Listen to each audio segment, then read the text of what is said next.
Muy buenos días. El ilustre Colegio de Abogados de Tacna, representado por el señor decano de nuestra orden, Magíster Jorge Luis Sosa Quispe, les da la más cordial bienvenida a todos los participantes del primer Diplomado Internacional de Derecho de Familia. Asimismo, le damos la bienvenida a nuestra ciudad heroica al Magíster César Eusebio Ramos Padilla. Él es abogado por la Universidad Nacional Mayor de San Marcos, magíster en Derecho Civil y Comercial, cuya tesis fue calificada de sobresaliente y ha egresado de un doctorado en Derecho y Ciencias Políticas de la misma institución. Es consultor jurídico de CRP Abogados, fue asesor legal de la Secretaría General de Petroperú en su proyecto de implementar prácticas de buen gobierno corporativo. Actualmente es docente de la Unidad de Posgrado de Derecho de la Universidad Nacional Mayor de San Marcos, dictando los cursos de Derecho Concursal, Derecho de Quiebras, Derecho de Mercado, Derecho Comercial, Sociedad Mercantiles y profesor visitante en las escuelas de posgrado de las universidades Pedro Ruiz Gallo, San Pedro, ULADECH, dictando los cursos de Derecho Comercial y Derecho Concursal. Fue profesor de pregrado en la Universidad Nacional Mayor de San Marcos en los cursos de Derecho Comercial. Es profesor de la Universidad Privada San Juan Bautista en los cursos de Derecho Concursal, Derecho de Seguro, Seminario de Derecho Corporativo, Sociedades Mercantiles y Títulos Valores. Recibamos con un fuerte aplauso al magíster César Eusebio Ramos Padilla, quien dará inicio a su ponencia.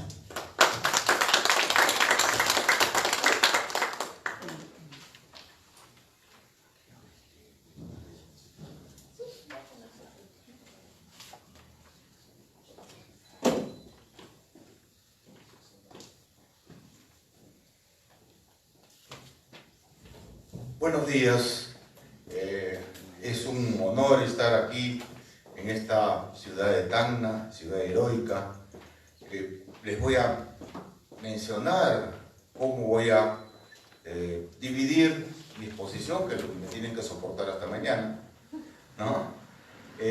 Voy a tomar el enfoque del derecho de familia desde el punto de vista del derecho mercantil, del derecho comercial, los conflictos familiares que pueda generar la empresa familiar, ¿no? La empresa como tal. Entonces, vamos a ver, vamos a hacer el inicio de nuestra exposición para no hacerlo un poquito, para no ser un poco aburrida. La primera parte, temas generales, ¿no? De derecho empresarial, cómo se organiza el empresario, qué instituciones asume para poder organizarse como empresa. Siguiente, vamos a ver la empresa familiar como tal. Después, al final, vamos a terminar los conflictos familiares que genera, pues, estas empresas familiares, ¿no? Como comenzamos con las diapositivas, un dato que... ¿Ya?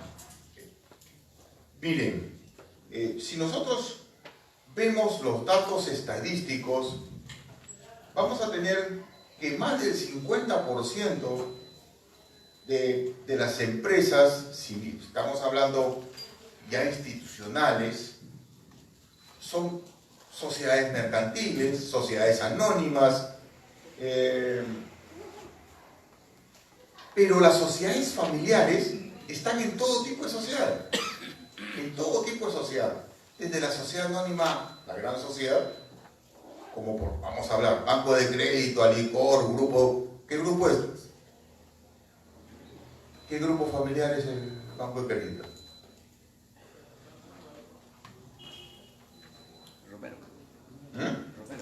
Romero, miren, identificamos por familia. Vamos a ver, Banco Continental, Seguro Rima, Clínica Internacional, y otras, Minsur, mineras. ¿Qué familias son? familia Brescia, ¿no? Familia italiana, que vino, y ya pues sus hijos son más peruanos y que también ya fallecieron, ¿no? Interbank, por acá hay Interbank, ¿no? Interbank. Interbank está ahorita agresivo, no sé si por acá está agresivo. Tiene Plaza Vea y por acá sí, ¿no? Plaza Vea, Interbank. Hasta colegios en Lima, hasta colegios Innova. Innova. Se ha comprado una universidad, la UTP. Claro, se ha comprado. ¿Y para qué vamos a ver la cantidad de empresas que tiene la cadena de farmacias más grande del Perú? ¿Acá hay Inca Pharma? Sí. Interbank. ¿Y qué familia es?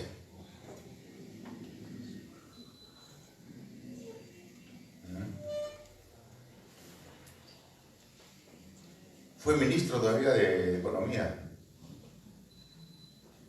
en la época Morales Bermúdez. Ya, el doctor que estaba ahí se acuerda de su juventud. Rodríguez Pastor.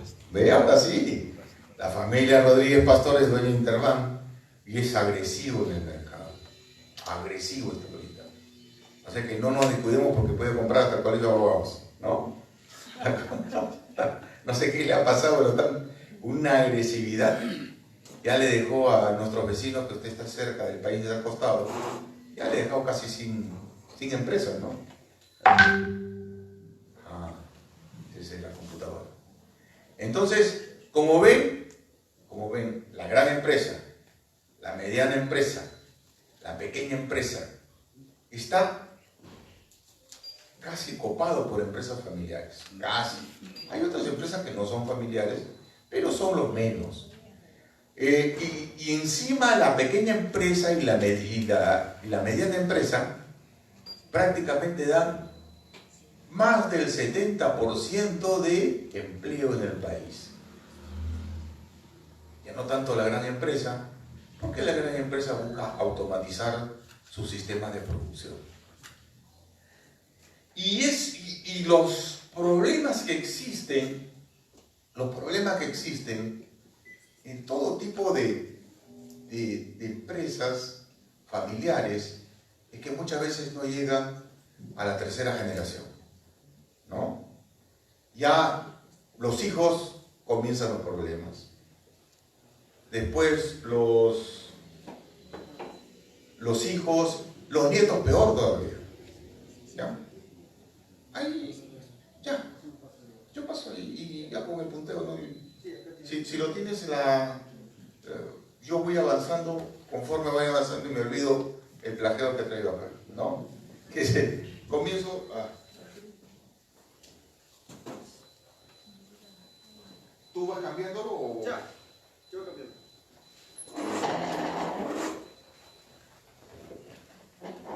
Ya había comenzado ya con mi primera... Había comenzado con la primera diapositiva. Si pudieras avanzar la primera. Ya, veamos. Ya, ahí hay algunos datos estadísticos. En el mundo, empresas familiares representan el 70%. No. Estamos hablando de la cantidad de empresas familiares, del total de empresas familiares. De un libro que he sacado, que habían hecho datos estadísticos de los registros públicos, de las 13 zonas registrales del registro de personas jurídicas, hasta el 2014, 2001 a 2014, siempre que hay que poner el sistema temporal, ¿no? 2001 a 2014, estábamos hablando que se han constituido 864.000 instituciones, o sea, sociedades y empresas individuales de responsabilidad limitada, siendo el 50% sociedades anónimas, 18% sociedades de responsabilidad limitada, 30% de empresa individual de responsabilidad limitada, 1.8 sociedades civiles, que de todos los médicos, algunos abogados, nos gusta pues, tener nuestras sociedades civiles para decir que nuestra ganancia no es producto de la actividad empresarial. Y otro tipo tipos, estamos hablando ya casi inexistente, 0.2. Seguimos la siguiente, ¿ya? Entonces vamos a ver, respecto a la importancia de la empresa familiar, en Italia, la legislación, cuando habla de empresa familiar, se va refiriendo siempre al pequeño empresario, ¿no? Cuando piensa y dice, vamos a regular la empresa familiar, y se ponen a pensar en el pequeño empresario. Pero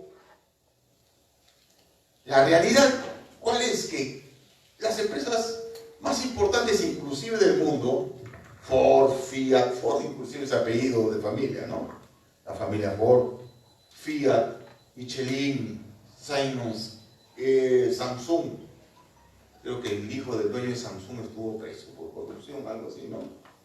Hyundai, todos, las más grandes del mundo, familiares, empresas familiares, ¿no? Y en el Perú, les adelanté, 70 y 80% del empleo privado proporciona a la empresa familiar.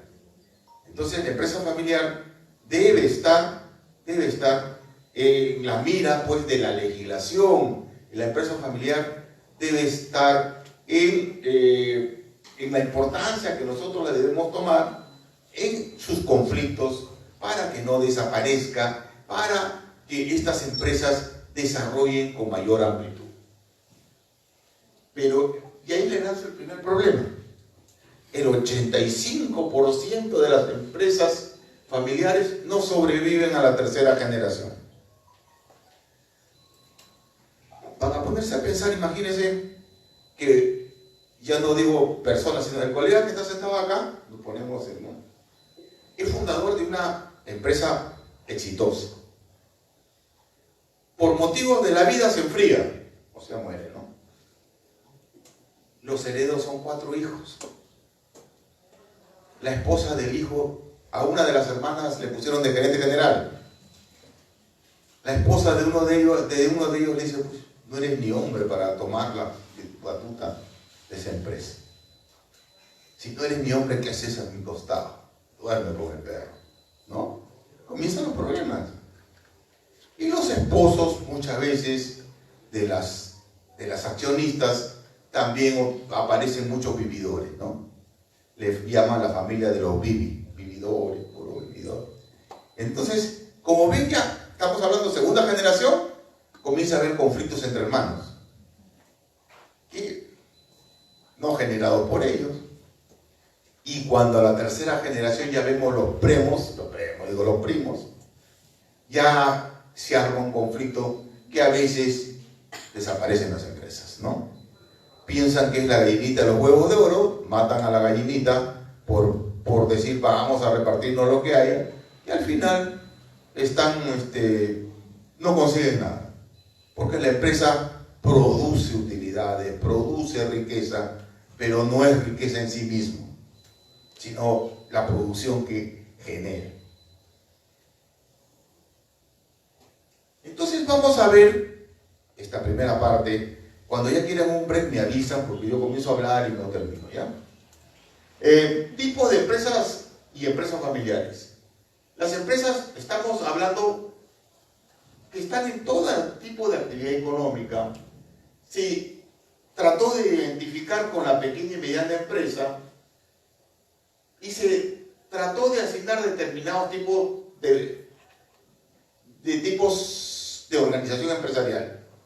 Empresa individual de responsabilidad limitada, sociedad comercial de responsabilidad limitada, sociedad anónima cerrada, que muchas veces pues forma la gran mayoría de sociedades anónimas que sí tienen pues actividad familiar. Todas esas empresas claramente familiar, ¿no? Todavía está en la etapa del fundador, está en esa etapa, ¿no? Vamos. La empresa unipersonal, casi nadie lo ha tocado, la empresa unipersonal. Significa que yo pongo mi bodega, pero miren, el bodeguero pobre ahora ya tiene que competir en las grandes ligas. No sé si acá ha aparecido las tiendas estas Tambo.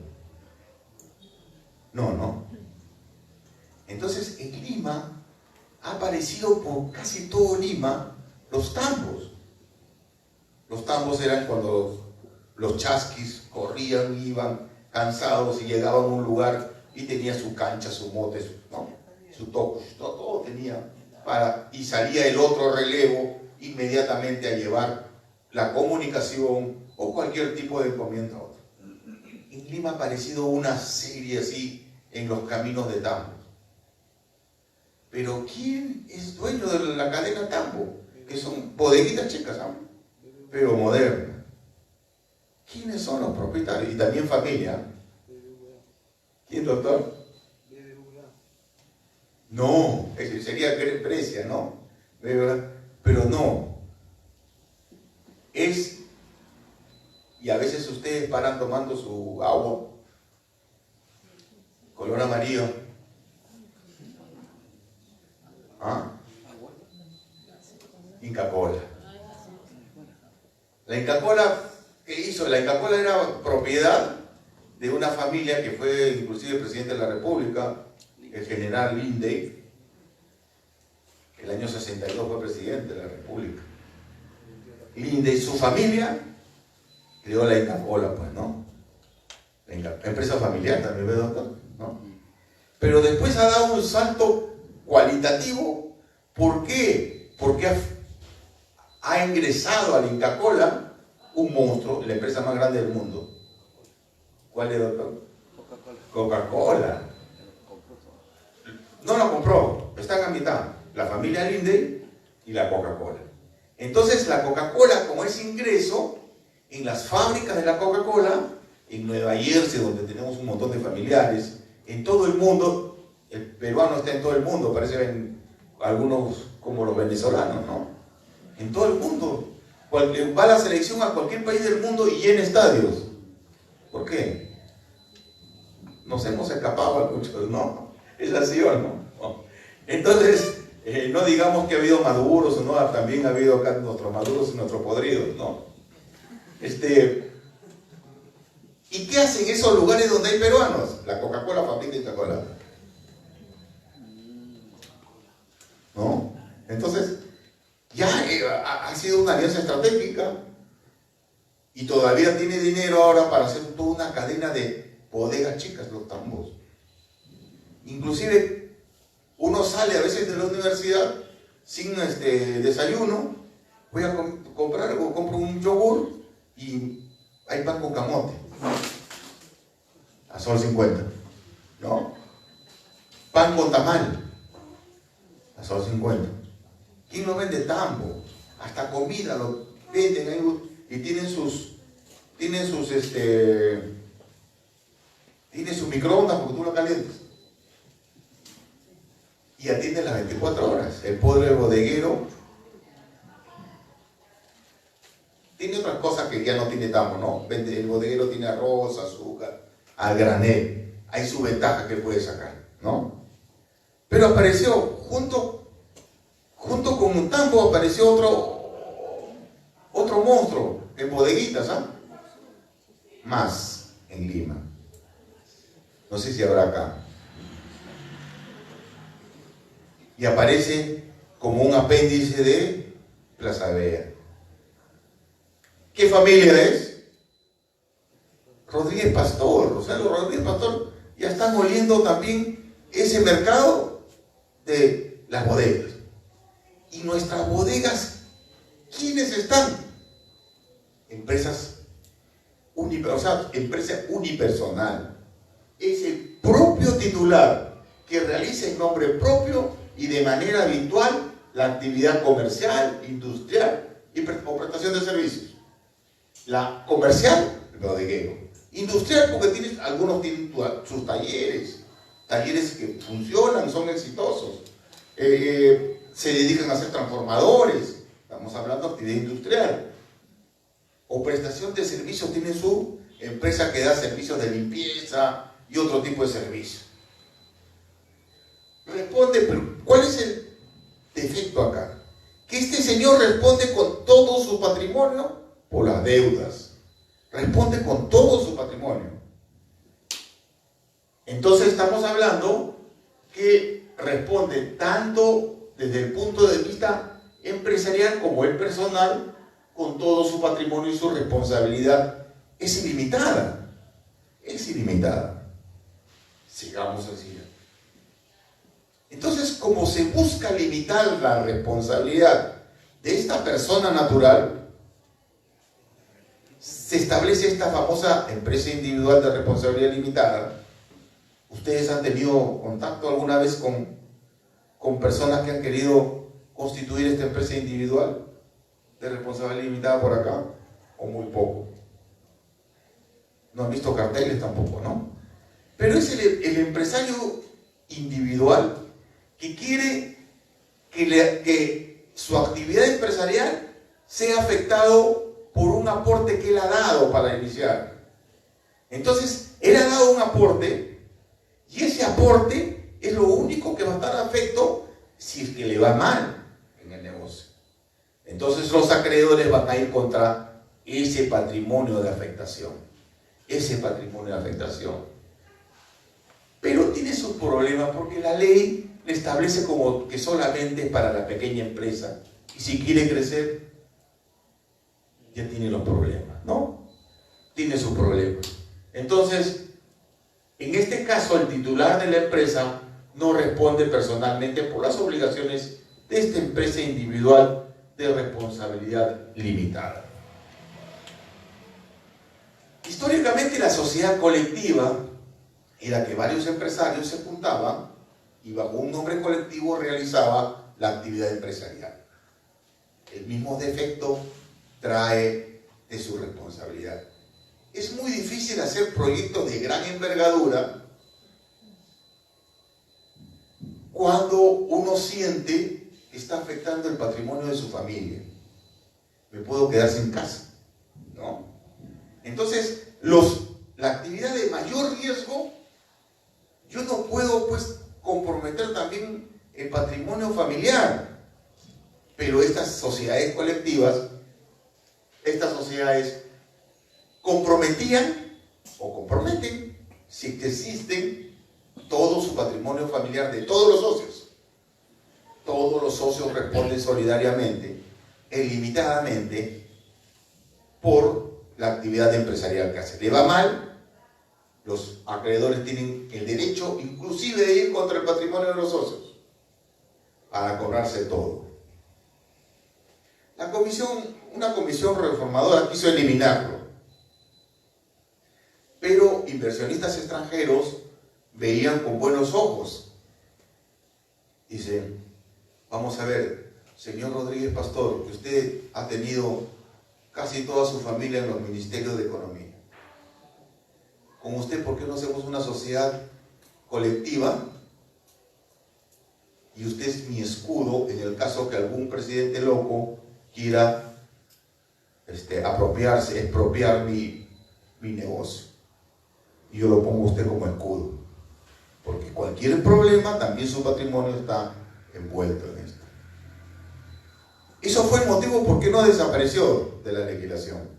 Porque los empresarios, estamos hablando en 1996, comenzaron a mirarlo con unos ojos enamoradísimos. Empresarios extranjeros querían buscar empresarios escudos para que no les expropien su negocio, ¿no?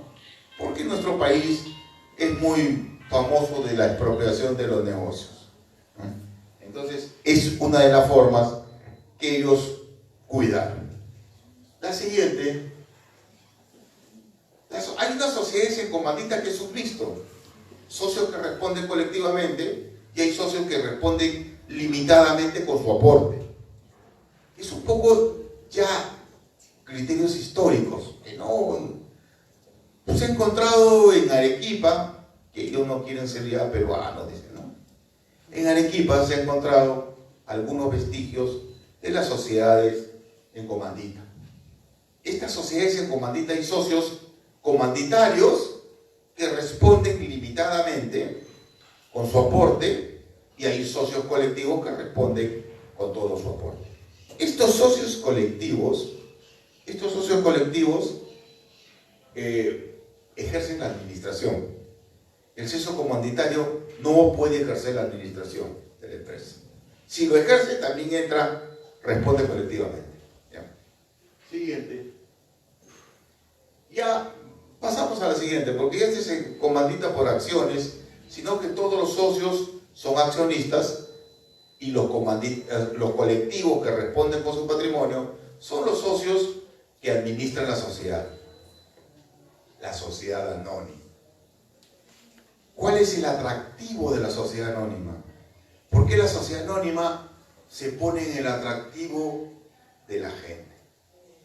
Porque las familias emprendedoras pueden arrastrar a otras familias para que inviertan en su empresa. Entonces, si yo invierto, ¿por qué voy a invertir en empresas de otro? ¿Por qué? Primero puedo especular que el primer descuido ya le compro sus acciones, ¿no?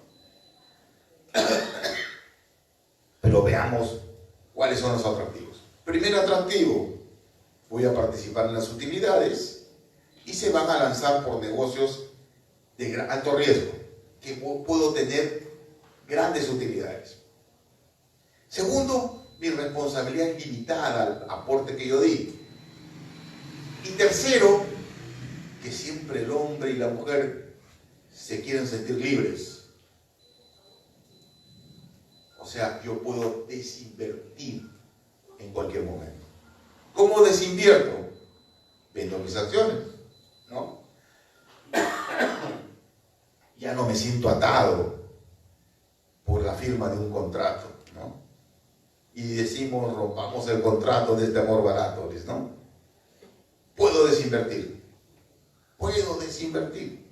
Ese es el atractivo que tiene la sociedad anónima. Puedo invertir, desinvertir, entrar y salir con la libertad que me da. Y eso es lo que hace atractivo para atraer inversiones de terceros.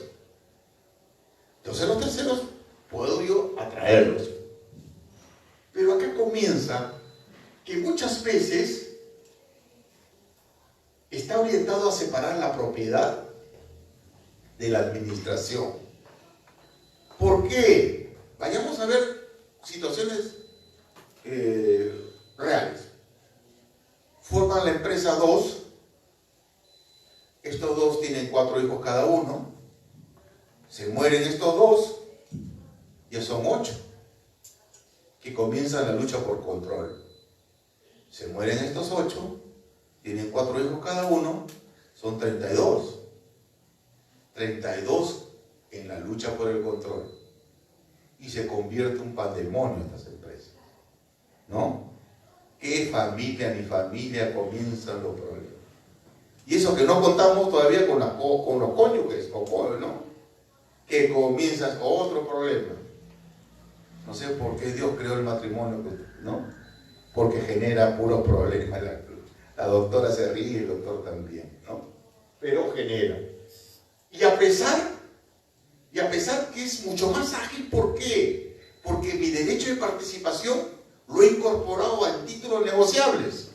Las acciones contienen un derecho de participación, que son títulos negociables que yo puedo desinvertir rápidamente. Vendo mis acciones, ¿no? Compro acciones. Como de la noche a la mañana la familia Rodríguez Pastor a una empresa chilena le compró Incafarma y ahorita es dueño de toda la cadena Incafarma. Con transferencia de acciones nomás. Lógico, atrás de eso hay todo un movimiento de evaluación de empresas, cuánto vales, comienza por el enamoramiento, carta de intención, qué bonita tu empresa, sí, te quiero, ¿no? Hasta que al final lo presiona y le dice, si no me vendes, te armo otra cadena de farmacias al costado y vamos a pelear hasta que te mueras, ¿no? Entonces, más o menos, así son, pero ¿cuál es la facilidad? Una firmita en la transferencia de acciones, inscribes en la matrícula y se acabó. Rápidamente puedo invertir y desinvertir. Puedo invertir y desinvertir, ¿no? Siguiente.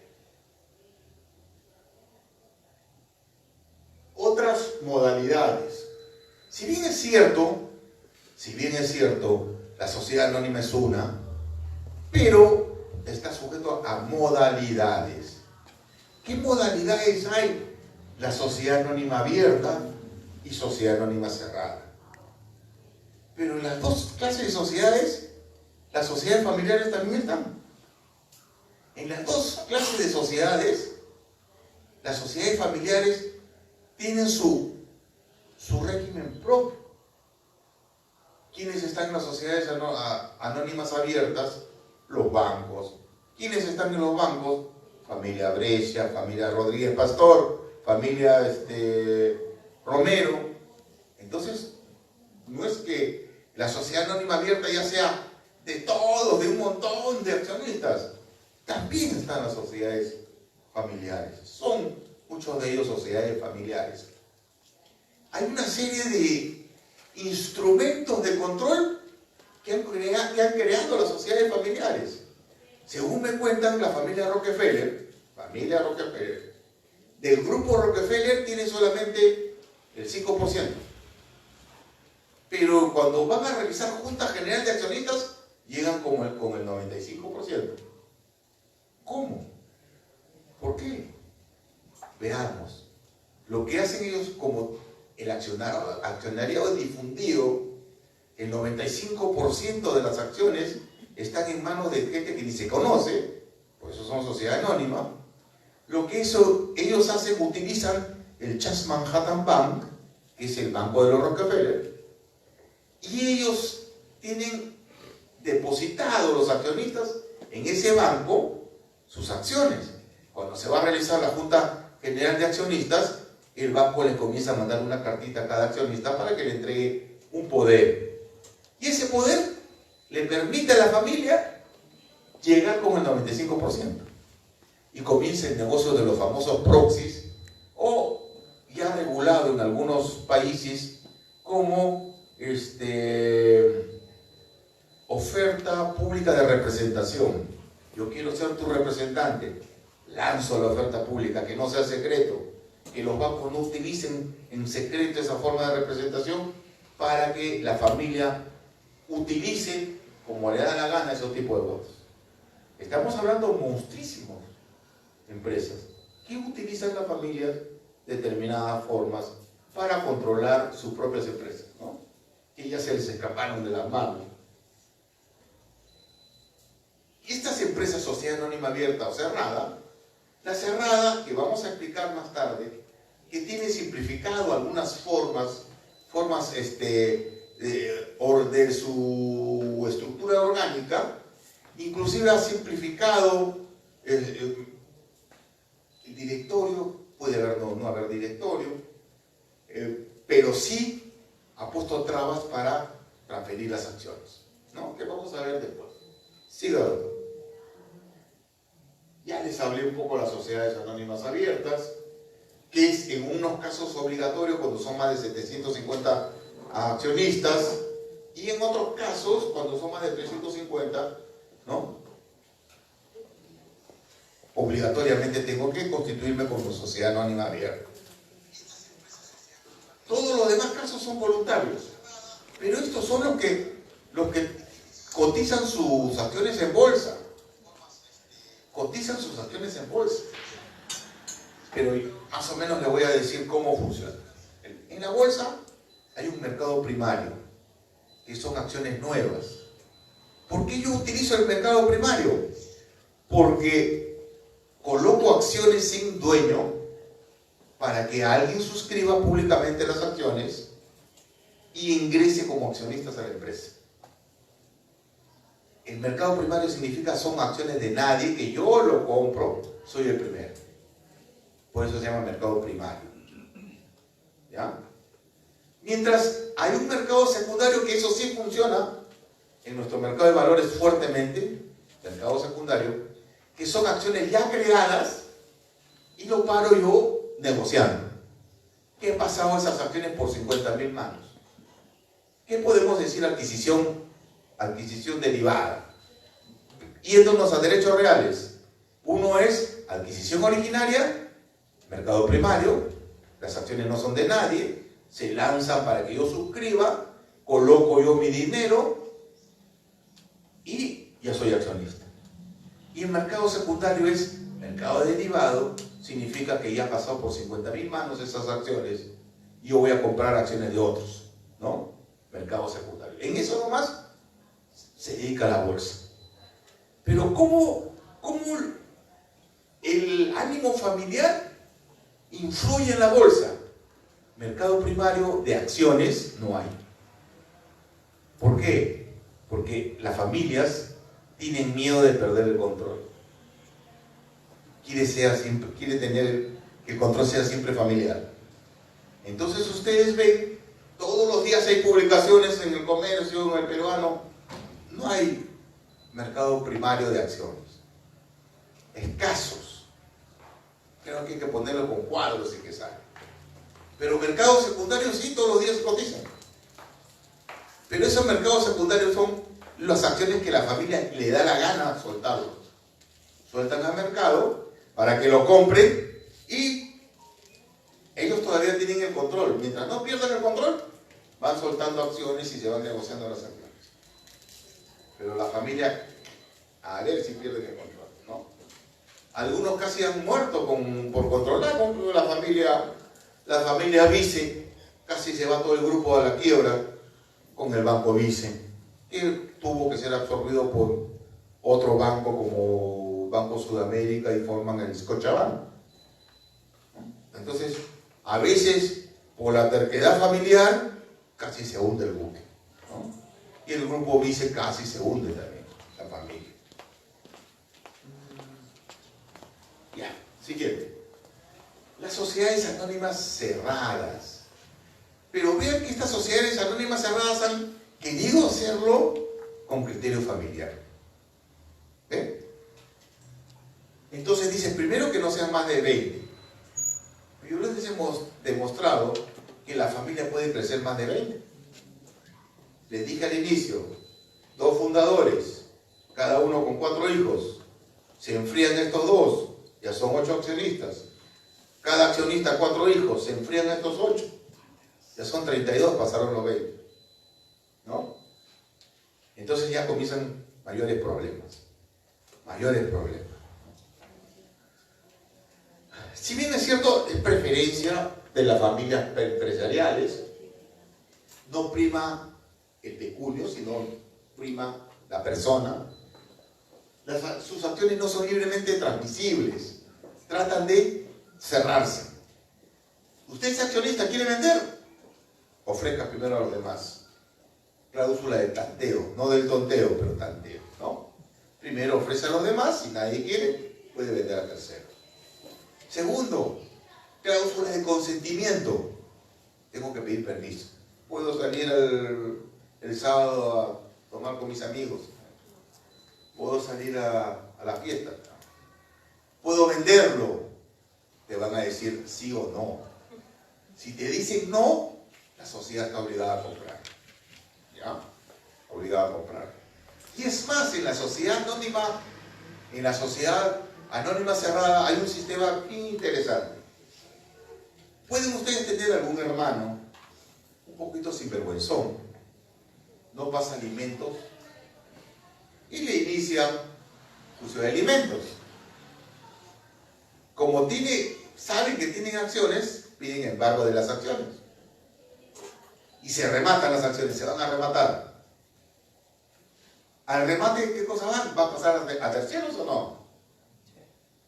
La ley le da una solución, le dice que en el caso de remate, ya hecho el remate, la sociedad puede sustituirse, o sea, decir, oye, ¿sabes qué? Yo voy a pagar, pero adquiero las acciones. Con la finalidad de que no salga del grupo, de la familia.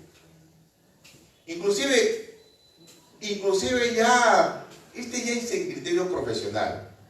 Miren, 4 abogados forman una sociedad anónima, ya esto no es tanto familiar.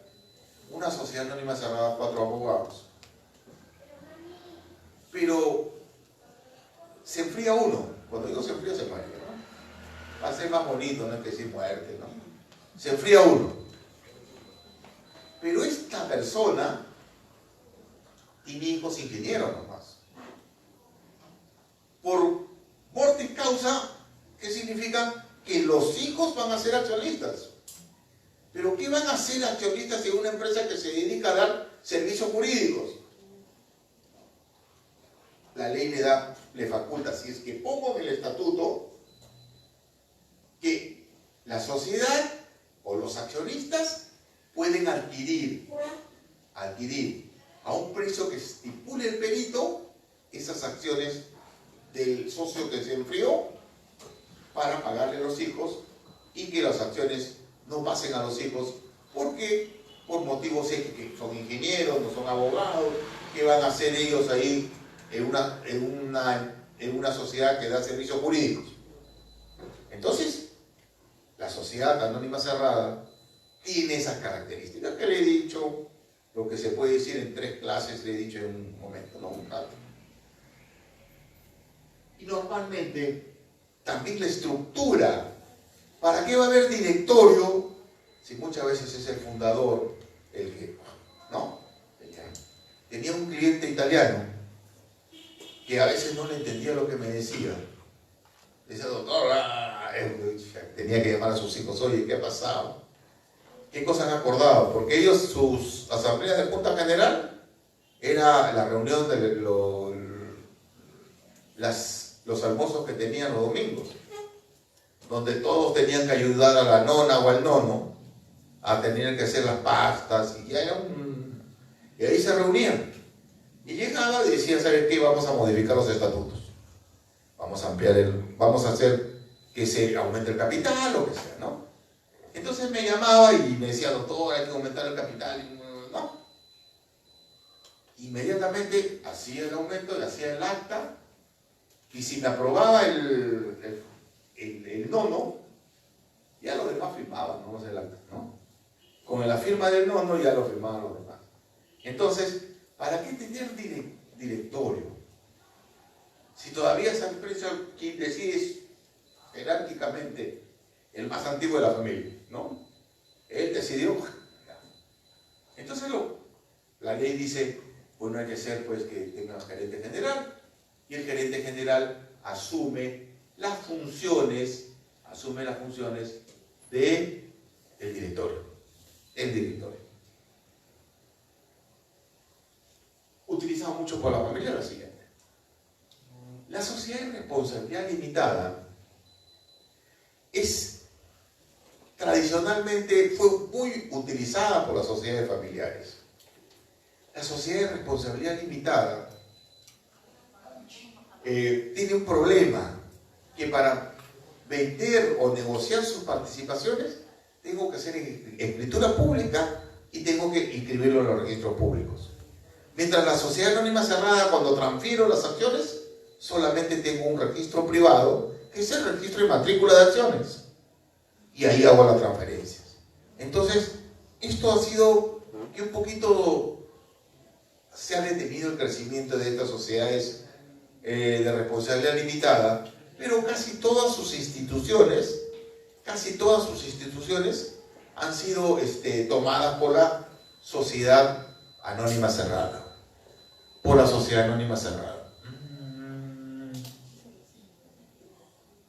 El gerente general también asumía las funciones de directorio. Gracias.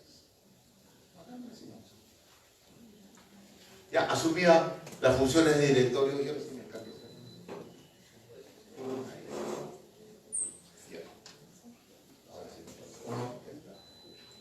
¿No? Pero hasta ahora quisieron eliminarlo, este tipo de sociedades, pero no pudieron, porque la gran cantidad de sociedades, de empresas, se dedican a esta actividad. ¿Acá conocen sociedades de responsabilidad limitadas?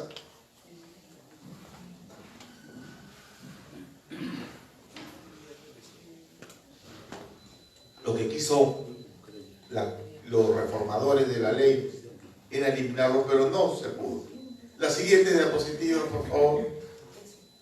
Si me das ¿llega hasta allá? Sí, eso le iba a pasar. Ya, de una vez. Me gusta mi independencia. Como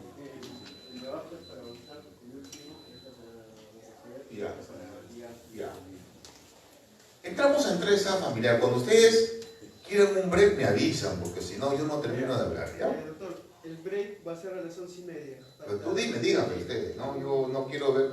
Yo le voy a indicar, doctor. Ya. 5 minutos antes lo voy a hacer. Ya. Empresa familiar.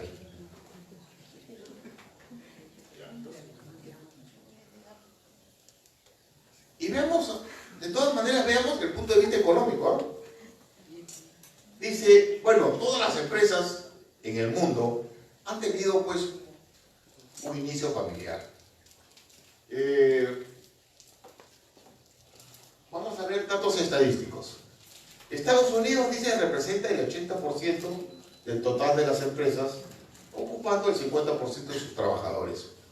Estados Unidos ha creado empresas familiares monstruosas.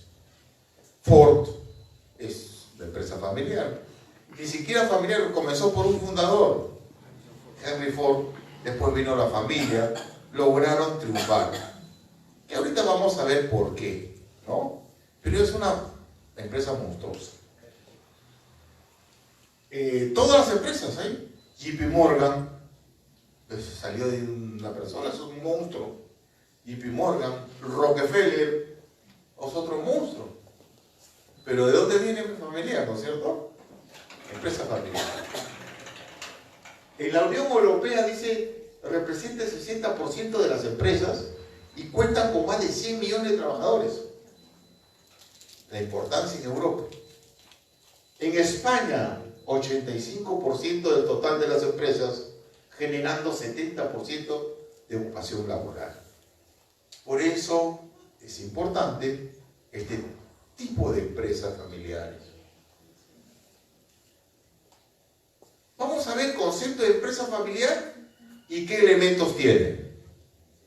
Es aquella empresa, dice, donde una familia es titular de una participación mayoritaria en el capital social de esta empresa. Tiene el control.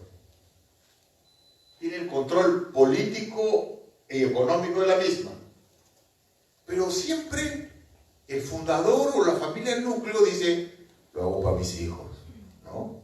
Tiene vocación de continuidad, ya que desea que continúe y que siga en manos de la familia. Prestan de manera continuada la actividad laboral el cónyuge del empresario, sus parientes, dentro del tercer grado de consanguinidad o dentro del segundo de afinidad. Da trabajo. Allá en Lima, los chifas, por ejemplo, trabaja el chinito del papá, trabaja la chinita la mamá y los niños trabajando ahí, gritándose en chino, no sé qué pasa, ¿no? Pero no sé si acá habrá también así, ¿sí, no? Pero trabajan y en un ratito se paran el chifa, increíble, pero a punta de trabajo. Lo único nomás allá en Lima, en los taxistas le tienen tirria, bronca. Dice que regatean el precio. Es que también se la ganan, ¿no? De sol a sol esos señores, ¿no?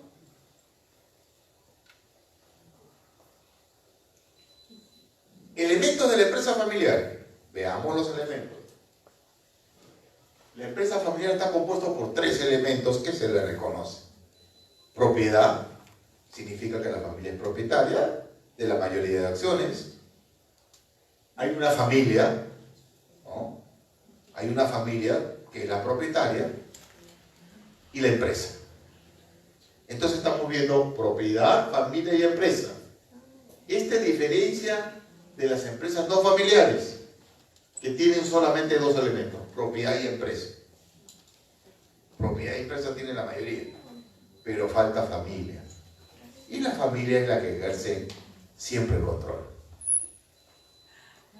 Entonces veamos el primer control, propiedad. Determina quiénes son dueños de las acciones de la empresa. El negocio familiar está relacionado siempre que existe una familia que controla el capital social. El capital social, ¿por qué está compuesto? Por el aporte de los socios. ¿Ya? Y es la familia quien aporta más.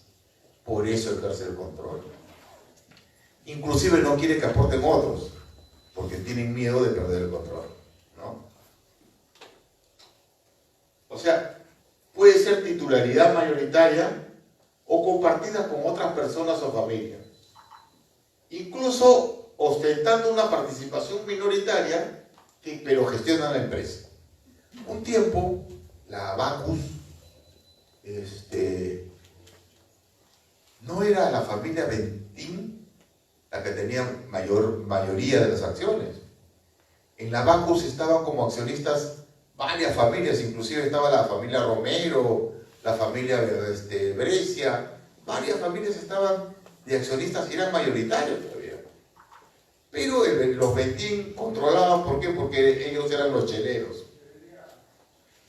Sabían pues cómo tratar ese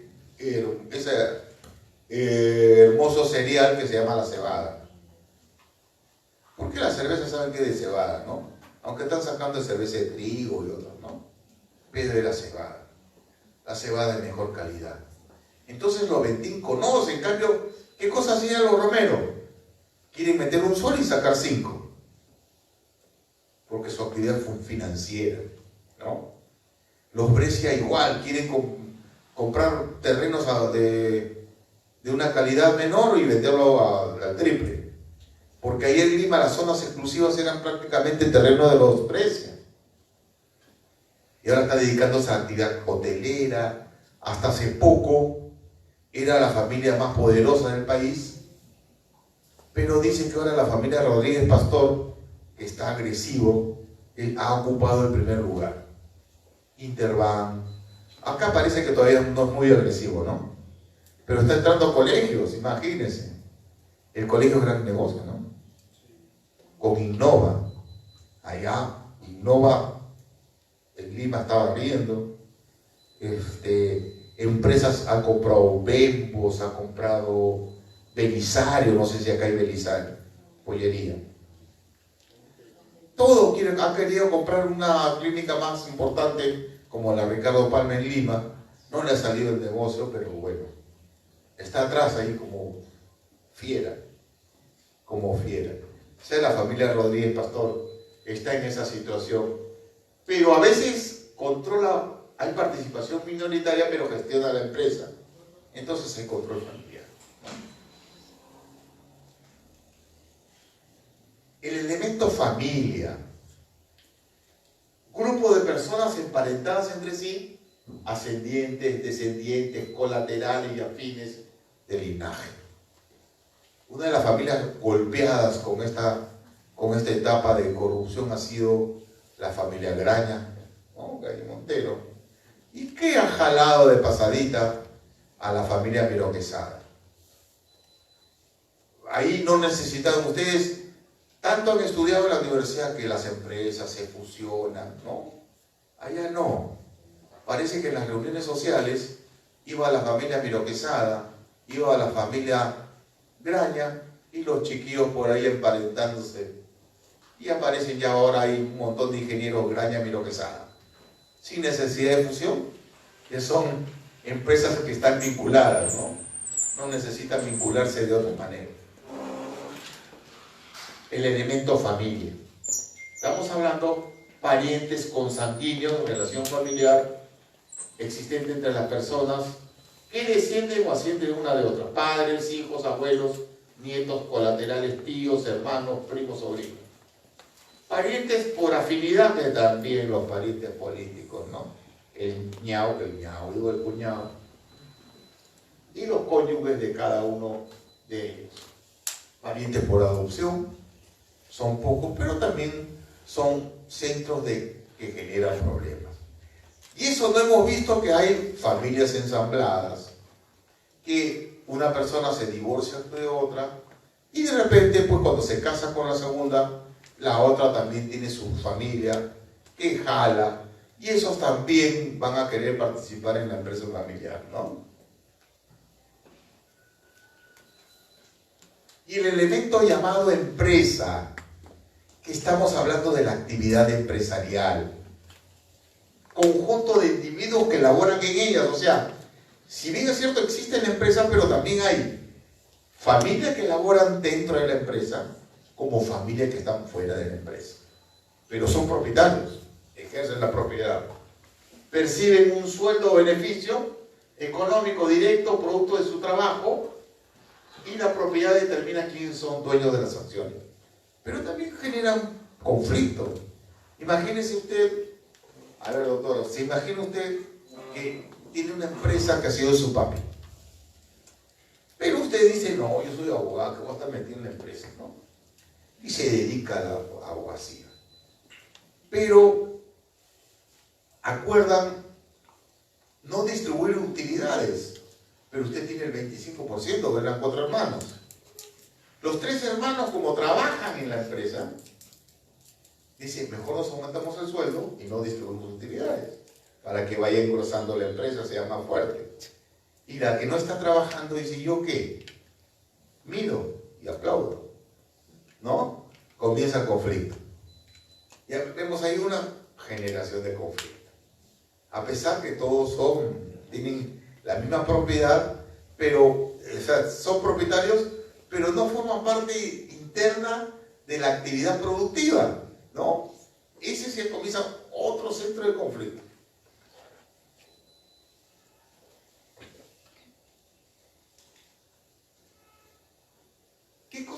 ¿Qué cosas positivas tiene la empresa? ¿Qué situaciones positivas? Compromiso. La familia trabaja duro, porque sabe que ellos están creando riqueza para el futuro, para las nuevas generaciones. Constituye, o sea, el compromiso de lo que construye una empresa familiar tiene mayores niveles de compromiso y pasión por la misma. Ahora las empresas tratan que sus trabajadores les dicen, ustedes son colaboradores, no son trabajadores. ¿Pero qué buscan? Compromiso. Pero el otro ya tiene, porque relación familiar. Es la empresa de mi papá, es la empresa de mi familia. Y pongo el punche. Que no miro la hora de salida, porque uno cuando no es suya, está mirando qué dejo eso, pues ya voy ordenando mis cosas mirando la puerta para salir, ¿no? Entonces, mientras cuando es familiar, se quedan, porque es familia. Conocimiento y comunicación.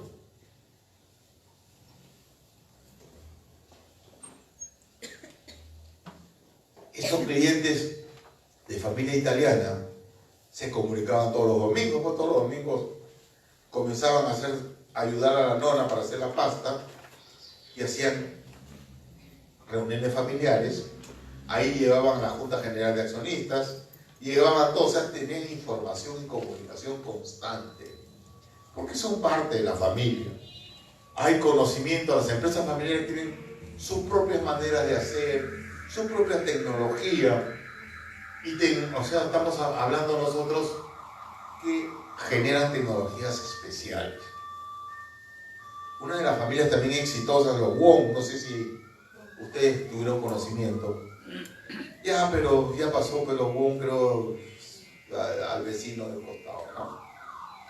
Aunque ellos, el papá, el chinito Wong, Erasmo, a sus hijos con la bodega que tenía los mandó al extranjero para que sean ingenieros.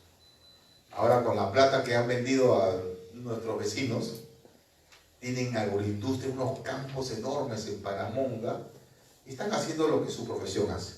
Son ingenieros, están creando agroindustria y están haciendo lo que ellos conocen, para lo que ellos han estudiado. Primero esperaron que el papá se muriera, después lo vendieron. Pero ¿cómo pasa, no? Cosa que se puede ir de otra manera, pero suceden estos, ¿no? Flexibilidad en el trabajo, en el tiempo y el dinero. O sea, si el trabajo lo requiere, la familia no cree en horas extras, ¿no? Pónganse la camiseta, chicos, ya quieren salir, dicen, no, tienen que trabajar. Acá todos son colaboradores, ¿no? Tienen la camiseta por el ADN. Todos se ponen su camiseta. Dice, emplea el tiempo necesario sin percibir a cambio bonificación ni horas extras. Es suyo, pues, ¿no? Va a engrosar su patrimonio. Visión a largo plazo. La supervivencia de la empresa es algo que les importa. Es su objetivo construir un legado para sus descendientes y que continúe a través de generaciones. generaciones. Hay empresas exitosas, familias, estamos hablando, los Rodríguez Pastor, que ya el ministro ya no es ya falleció, y ni siquiera es el papá del ministro que fue conjunto con Basadre, profesores de la Universidad Nacional Mayor de San Marcos, enseñaba derecho de seguros, hasta derecho romano, derecho de seguros, ahora tienen interseguro, ¿no? Derecho bancario, ahora tienen su banco interbanco. Pero, miren, un abuelo, abogado, se llamaba igualito que se llama el jefe del grupo de Rodríguez Pastor, ¿no? Inclusive creó la Academia de Derecho, el abuelo, ¿no?, de los Rodríguez Pastor. Sus hijos ya ninguno fue abogado, todos economistas. Y los nietos, economistas en finanzas. Y ahora dueño, pues, de Interbank, ¿no?, y de todo ese monstruo de esa corporación.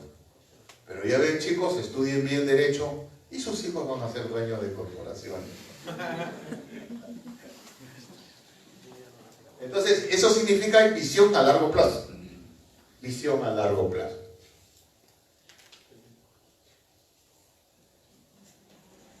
Cultura estable. Cultura estable.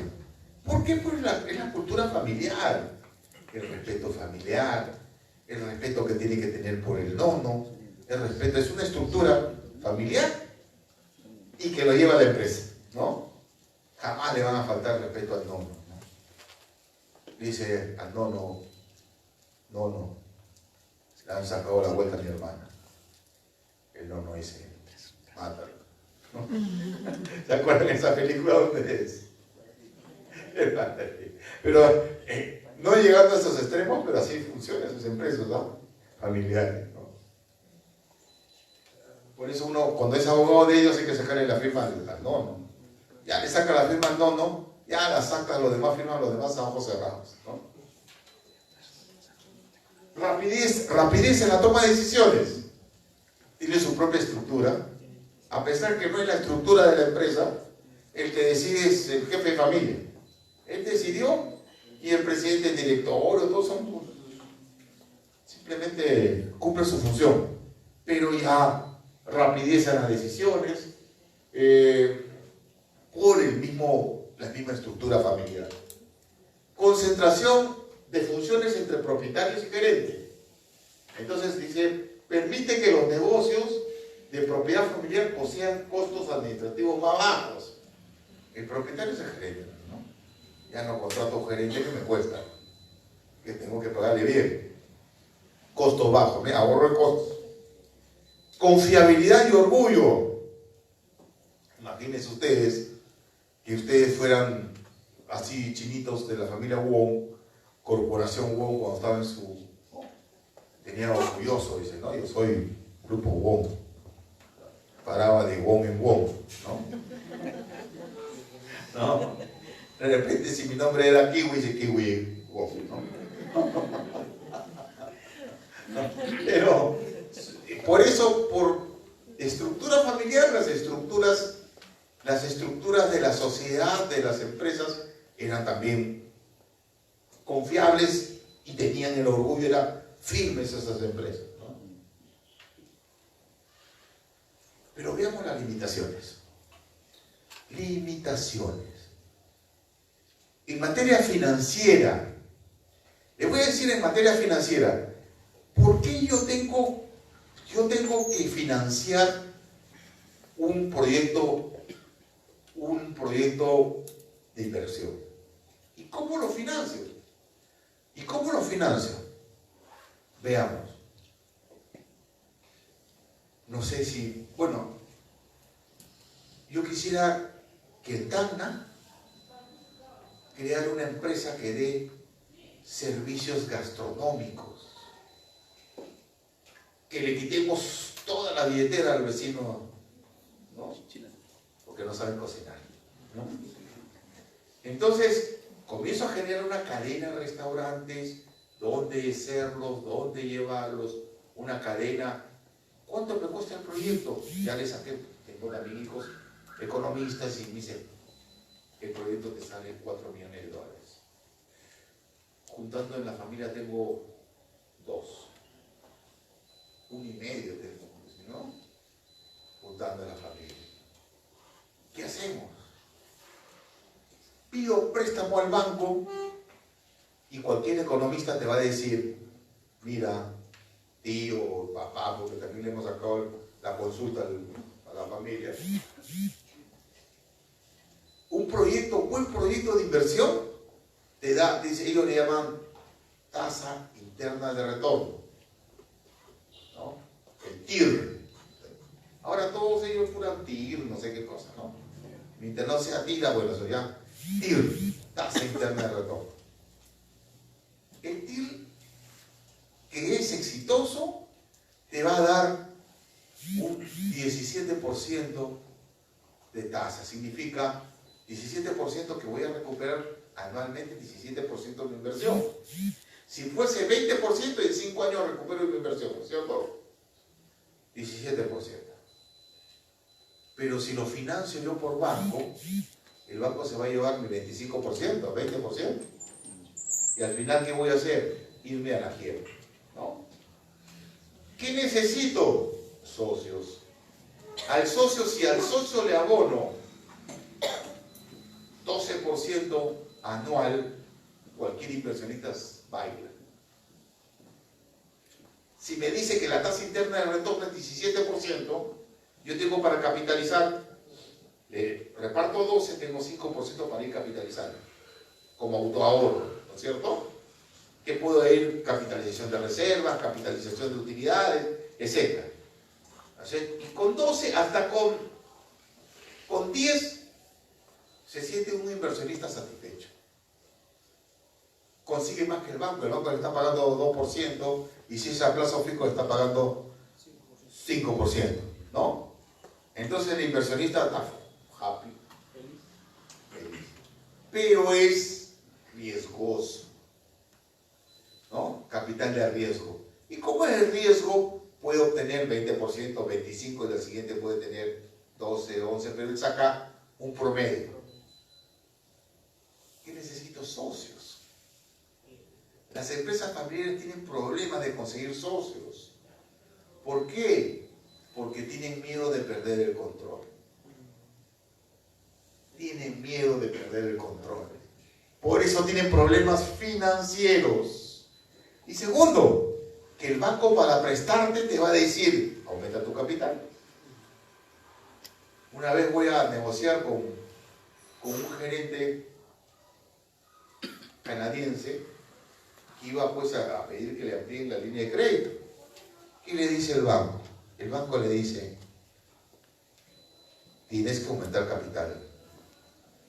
Porque si no aumentas capital significa que tu nuevo proyecto de inversión ni tus socios te creen. Si tus socios no te creen, ¿yo por qué te voy a creer para prestarte plata? Porque el préstamo bancario es necesario, ¿no? No es que voy a decir que no. Eso te da liquidez para que circule, para apalancar el negocio. Pero el banco quiere que también tú fortalezcas tu patrimonio. ¿Cómo? Con nuevos aportes. Entonces, tienes que decir que alguien ponga dinero, que a veces no alcanza para la familia. O sea que también capital de trabajo, el banco tampoco te va a dar si tú no buscas que socios te financien. Ellos dicen, si tus socios no te creen, ¿por qué yo te voy a creer? Porque el crédito viene de creer, de credere, de confianza que me vas a devolver. Si yo de antemano sé que no me vas a devolver, ¿no? Que me vas a hacer tramposo, ¿para qué yo voy a seguir un emprendimiento a largo plazo contigo? ¿No? Entonces, el banco también te va a cerrar puertas, y ese es el problema de financiamiento. Problema de gestión. La dirección, cuando comienza a crecer, la dirección comienza a ser excesivamente centralizada y personificada. El fundador se hace más frágil en su gestión. Vamos a ver. En Lima, las bodegas que están apareciendo al costado de los bodegueros atienden las 24 horas. El pobre bodeguero no puede estar 24 horas. Le sacó una ventaja. Tiene que hacer gestión el bodeguero ya, porque el monstruo del Linde, dueño de Inca Kola, justo estoy tomando Inca Kola, ¿no? Dueño de Inca Kola, que está aliado con la Coca-Cola, que es la empresa más grande del mundo, ¿eh? No hay empresa más grande del mundo que sea la Coca-Cola. Le ha creado su bodeguita al costado. Una bodeguita que atiende las 24 horas. Entonces, él solo como fundador no va a poder soportar esa presión del mercado. Tiene que comenzar a hacer gestión. Si no hace gestión, prácticamente es hombre muerto, ¿no? O en el mercado está muerto. El mercado no tiene sentimientos.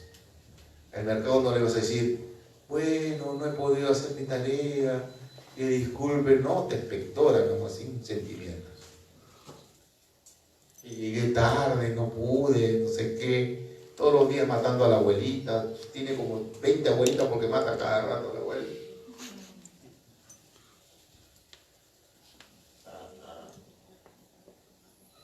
Otras limitaciones que tiene, contratación de personal. Y eso también ocurre, usted es muy cercano a usted. Falta de criterios objetivos para la contratación de personal, incluyendo familiares ineficientes y genera mal clima laboral.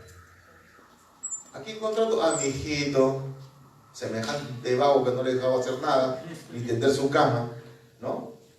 Hijito, no tiene su cama, nada. Y ahora lo quiero poner ahí de jefe. Un inepto. Y tus demás trabajadores están viendo. Este le da un sueldazo porque es hijo de papá. Ese es uno de los problemas. Porque tú tienes que crear un buen clima laboral. Un buen clima laboral. No profesionaliza la gestión.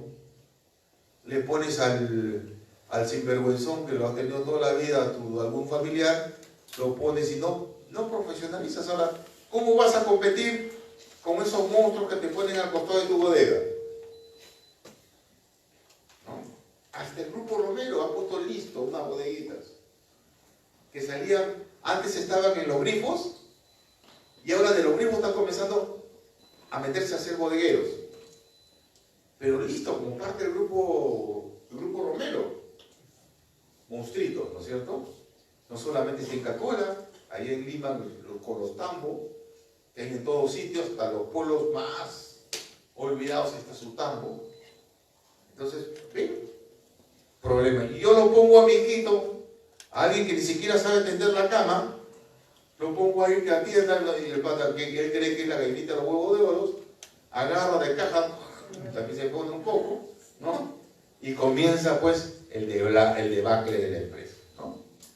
Ausencia de planeamiento sucesorio.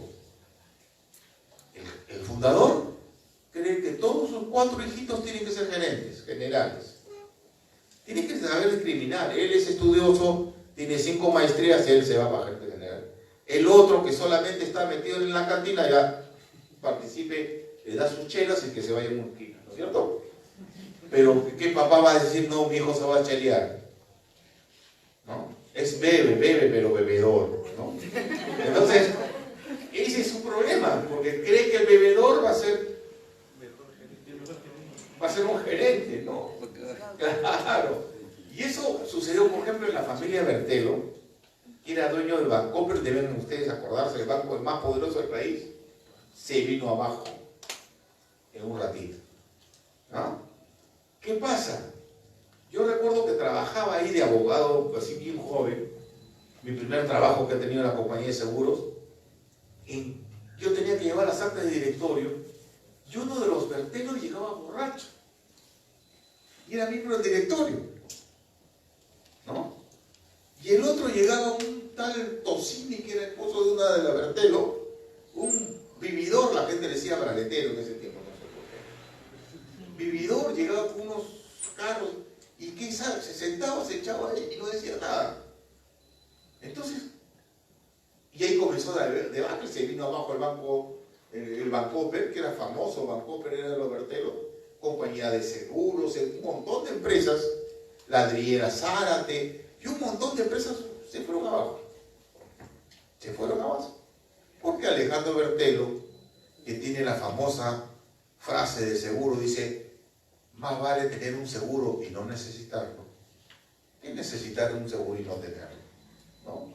Esa es la frase de casi todas las empresas de seguro.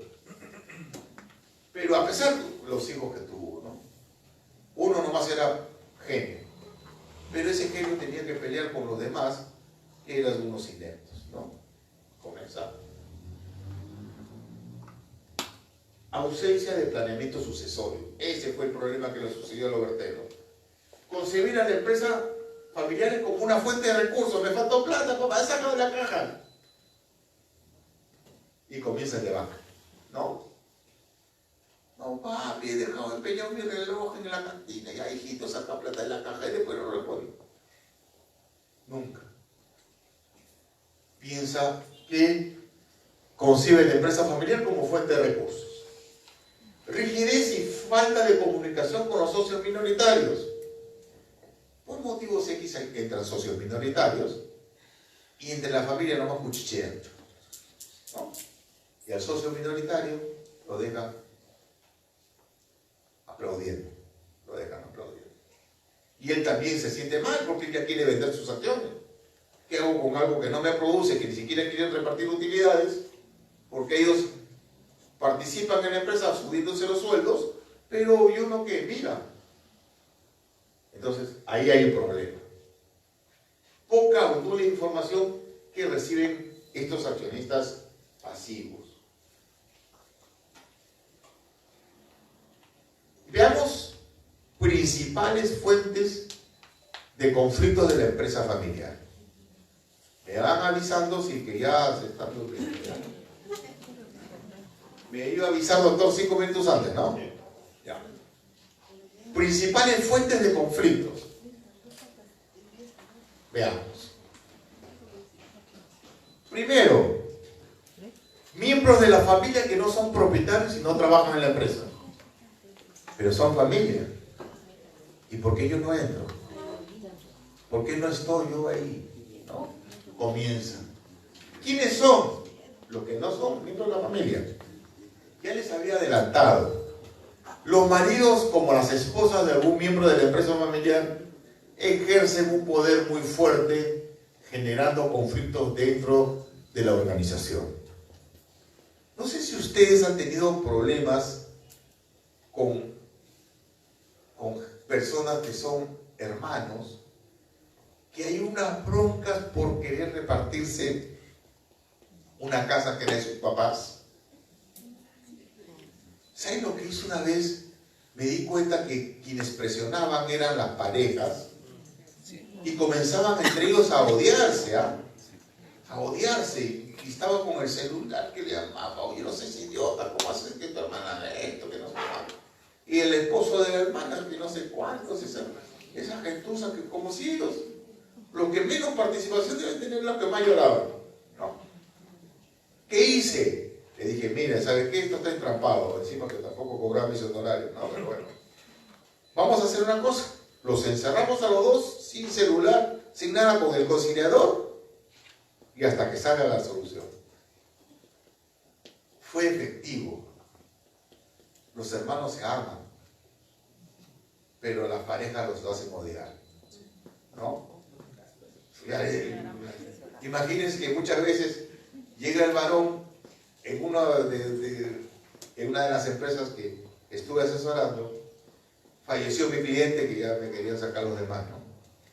Falleció mi cliente, que era el fundador, y nombraron entre los hermanos a una de ellas, eran varones y mujeres, ¿no? Y ocurrió que al hombre, pues la mujer le decía, ni siquiera eres hombre como para dirigir esa empresa, le decía, ¿no? Así que mientras tanto, duerme con el perro. Y el pobre, ¿no? Y ahí igual también tenían pues gente que presionaba maridos a las esposas, que eran parte de la empresa familiar. Entonces, a veces cuando nos enseñan derecho comercial y esto no tienen en cuenta esos problemas familiares, ¿no? Esos problemas familiares. Y a veces, bueno, yo recuerdo una vez que a mi hijo no le dejaban salir a una fiesta y me va y me dice, papá, tienes que darme permiso, tengo que ir, que no sé cuánto. Y le digo, pero hijito, enamora a tu mamá, agarra, dale un beso bien en el cuello y le dice, mamita, que no. Pero tienes que convencerla, yo no puedo ir en contra. Bueno, total, yo soy tu hijo y para ti es una extraña, me dijo. No, o sea, y tienes razón porque él es mi hijo, pero la otra persona será su mamá, pero no, es solamente vínculo político, ¿no? Entonces, como ven, gente que no tiene tu vinculación, es extraño para ti, ejerce fuerte influencia en estos problemas familiares, ¿no? Otro de los problemas, padre separado que convive con sus hijos durante determinados periodos de tiempo. Régimen de visitas puede coincidir en el hogar con la nueva pareja del padre o de la madre y sus hijos comunes. Voy a ver a mis hijos y los veo pues al nuevo mariachi de mi ex esposa, ¿no? Y a veces ya me pone malhumorado, cosas, ¿no? O a veces ella va a visitar a sus hijos o ve pues a la nueva pareja de él y comienza los problemas, que esto. Seguro que le estás dando todo a tus otros hijitos que no son tus hijos, ¿no? Entonces genera también conflictos y a pesar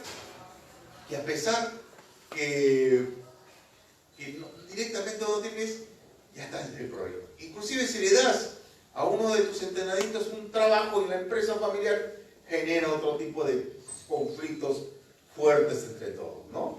Cosa que siempre hay que tener presente.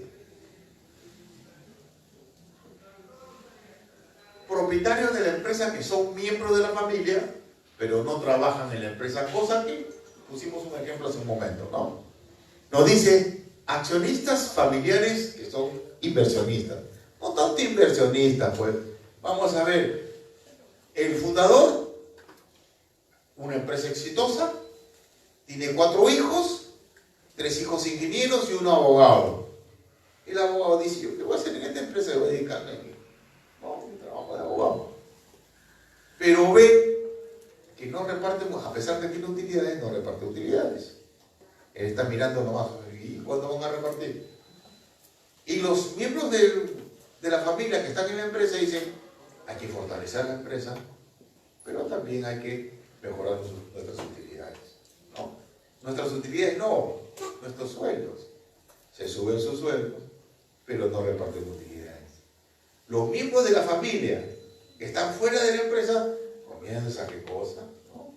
Entonces vamos a ver ahí accionistas familiares, inversionistas. Es común, dice, no distribuir beneficios en forma de dividendos a los socios, acumulando sistemáticamente en forma de reservas o remanentes. Origen de estos conflictos y por el progresivo distanciamiento de la sociedad genera la falta de interés de invertir en nuevos proyectos, en nuevos planes de expansión, de ampliación de capital de la empresa familiar y que estos socios busquen de alguna manera vender a terceros sus acciones. Porque yo qué hago, algo que me produzca, ¿no? Vendo mis acciones. Otro centro de conflicto. Miembros de la familia que son propietarios y trabajan en la empresa. Acá viene, confusión del patrimonio de la empresa de la familia. Hace considerar a la empresa como bolsa de dinero de la familia. ¿Te falta para algo? Saca plata de caja, ¿no? Comienza a ir por ahí. Impacto de la separación conyugal de la empresa familiar. Se separa, comienza ahí el problema. Si no, imagínense, había un vicepresidente de la República acá que se separó de su señora. Y casi quiebran todos las franquicias que tenía de otra empresa, que eran famosas. ¿Acá hay Kentucky o no? No. En Lima y en otros sitios hay Kentucky. Y hay un montón de franquicias. Hay Pizza Hut, hay Chili's, ¿no? Dominos que también se fue, no, se fue mal. Pero este señor era el que llevaba las franquicias, era vicepresidente de la República. Se le pasó por el cerebro una chibolita, perdió la cabeza por un amor. Le dijeron, imperios han caído por una mujer, no vas a caer. Dueño de una universidad africana. ¿Quién es? Al toque, sí. No, ya la dijo, ya le ganó. ¿Quién dijo, doctora? De Canseco Terry, creo que se va a ir para presidente de nuevo, ¿no? Pero pues tuvo terrible, varias empresas casi de él se fueron y iban a ir a la quiebra por este problema, ¿no? Por eso no hay que hacer caso a su corazón, chicos. No, este impacto de la separación conyugal. Sí, también fue más grave el asunto, ¿no? Dificultades en la sucesión de la dirección de la empresa. Se muere el fundador, problemas entre hermanos, cuñados, primos. Se presentan cuando la familia es numerosa o cuando los fundadores han sido de varias familias, ¿no? El mero hecho de pertenecer a la familia creen tener capacidad para acometer futuras responsabilidades gerenciales. No todos tienen pues la capacidad que ha tenido el fundador, ¿no? Hay uno de ellos que tú le das la oportunidad a todos. Algunos quieren pues seguir cosmetología, a pesar de ser varón, pero bueno, no va a estar en capacidad de poder dirigir una empresa familiar. Otros son vagos, hay un par que sí ha estudiado, ya eso vas a tener, pero el papá siempre va a querer, no, mis hijitos, mi bebé, y para bebiendo nomás, ¿no? Entonces, como ven, hay problemas que causan sí impactos. ¿En 5 minutos o ya? Está bien, en lo que guste cortarlo usted. A ver si terminamos esta parte. Causan impactos de todas maneras en la empresa. Causan impactos, inclusive te pueden llevar a la quiebra.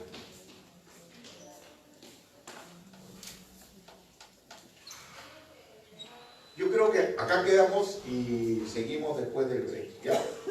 Entonces, relájense un ratito y seguimos en todo el rato.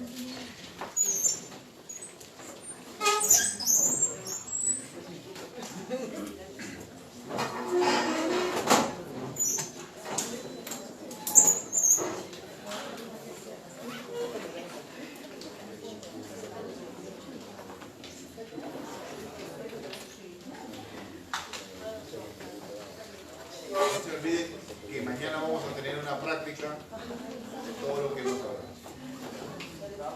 Yo me acuerdo de